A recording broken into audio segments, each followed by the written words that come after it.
Behold, your Lord said to the angels, I am going to place a vicegerent on earth. The Arabic word is khalifa. It means a representative or an emissary of mine. And they said, the angels said, will you place therein one who will spread corruption and shed blood, while we celebrate your praises and glorify your holiness? And God said, he said, truly I know what you do not know. See, that's the verse that hooked me. That's the verse that caught my attention. That's the one that kept on making me read the story again and again and again. Because listen to the way it begins. Behold, your Lord said to the angels, I am going to place a representative of mine on earth, a vicegerent of mine, an emissary, one who acts on my behalf. I thought, that's not the way it goes. You're not supposed to be placing man on the earth in some positive role. You place man on earth as a punishment for his sin. Clearly, I knew the author didn't quite get the point. But still, it was an amazing line. But then I come to the next line, and it says, and the angels say, will you place therein one who will spread corruption and shed blood, while we celebrate your praises and glorify you? I looked at it again. I couldn't believe the question. I looked at that and I said, exactly. That would be my question. Why would you create this being, supposedly for some positive role, when he's capable of doing tremendous wrongdoing? When he could spread corruption and shed much blood? Why would you create this violent and pernicious creature when you could create angels? As the angels clearly say, well, we, the angels, celebrate your praises and glorify you. They were asking one of the most fundamental questions in the entire history of religion. Why create you, man, this utterly fallible creature, this creature who could rebel against God's will, who could do such tremendous wrongdoing, who could wreak havoc like no other creature on earth, when you can make them angels?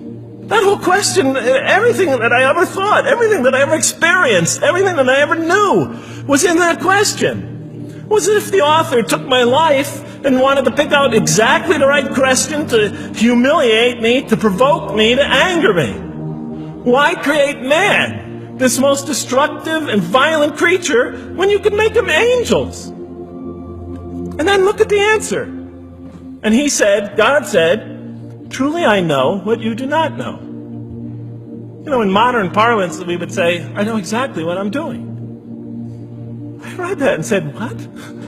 You know what you do not know? You know exactly what you're doing? Well, please inform me. Tell me what you're doing. You can't just get off that easy. You can't just tell me you know exactly what you're doing.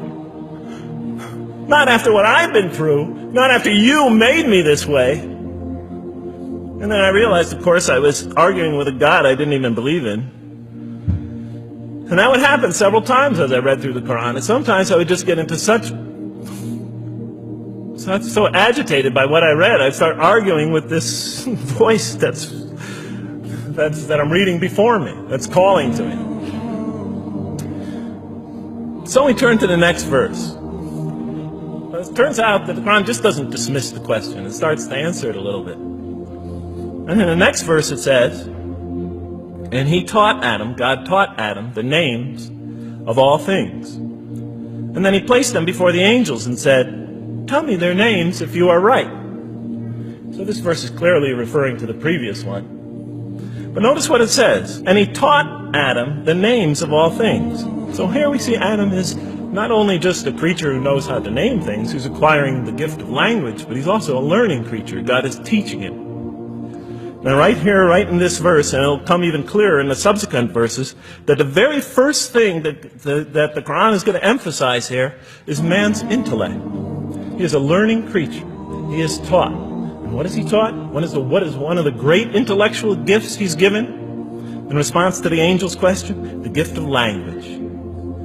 Because through language, mankind can not only learn, but he could learn things not only through his own experience, but he could learn things that other people have experienced of times and places that are hundreds, thousands of years and miles separated from him. And so that all our knowledge becomes cumulative. Every generation learning from the generation before it. I'm learning today from authors I read from other sides of the world that may have existed 2,000 years ago. And so we all contribute to our collective learning and knowledge. And so what I'll see later in the Quran, And the Quran will emphasize this again and again and again. Like in one verse it says, read in the name of your Lord who created a man out of a tiny creature that clings. Read, it commands the reader. For your Lord is most bountiful. Why is he most bountiful? What great gift did he give you? For he taught man the use of the pen, and through it taught him what he otherwise could not know. And he taught Adam the names of all things. And then he placed them before the angels and said, tell me their names if you are right. Okay, you have this you have this natural question about this creation of mankind. Here, this mankind is this human being, this human creature is a learning creature. He has many intellectual gifts. Here, I'm going to place these things before you. Tell me their names if you are right about man. And what did the angel say? Glory to you. We have no knowledge except what you have taught us. In truth, it is you who are knowing, the wise. They say this task, this intellectual test that's put before them is beyond their grasp. And so in the next verse we read, and he said, oh Adam, tell them their names. And when he had told them their names, notice how it's just like it's nothing for him. For mankind, he has this phenomenal ability. And that's clearly the point of these verses. Even though I felt that the author didn't quite, it was as if I realized that he didn't misunderstand the story. He was taking one of the great stories in the history of humankind, one of the fundamental greatest stories in the history of mankind, and molding it and using it as a vehicle for an entirely original message.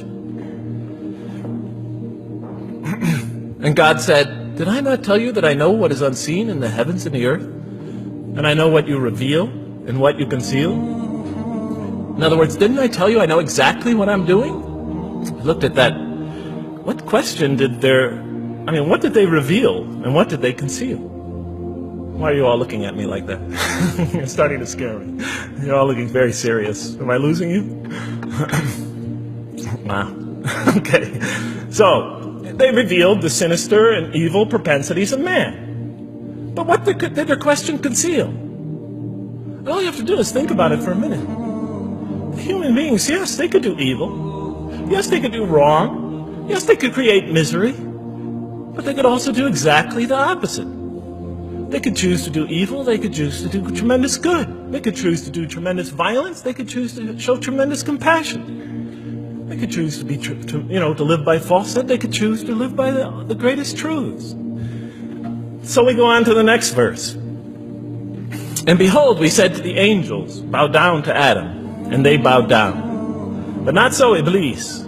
Iblis is like the father of Satan. He refused and was arrogant. He was of those who reject faith. An interesting statement.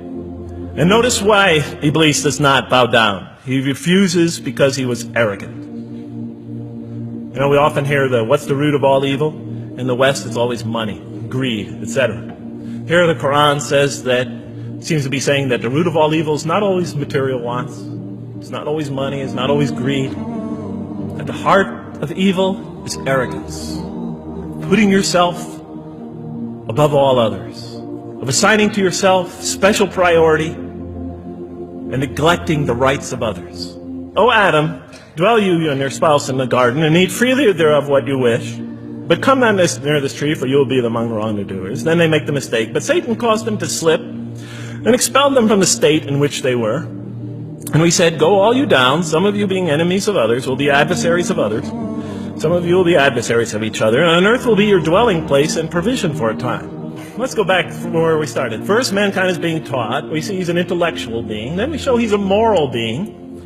Moral being means he's a being that's going to have to make choices. And then God gives him this choice. It's not a huge deal. It's not the gravest sin in the history of humanity by any means. It's minor by any standards. They make it, though. We see that God originally intended to put man on earth as his vicegerent. When does God finally put him on earth? What signals that he's ready to begin? He makes his first independent choice. It's not the worst deed in the history of humanity. It's minor on anybody's scale. But it shows that mankind is ready to act on his own.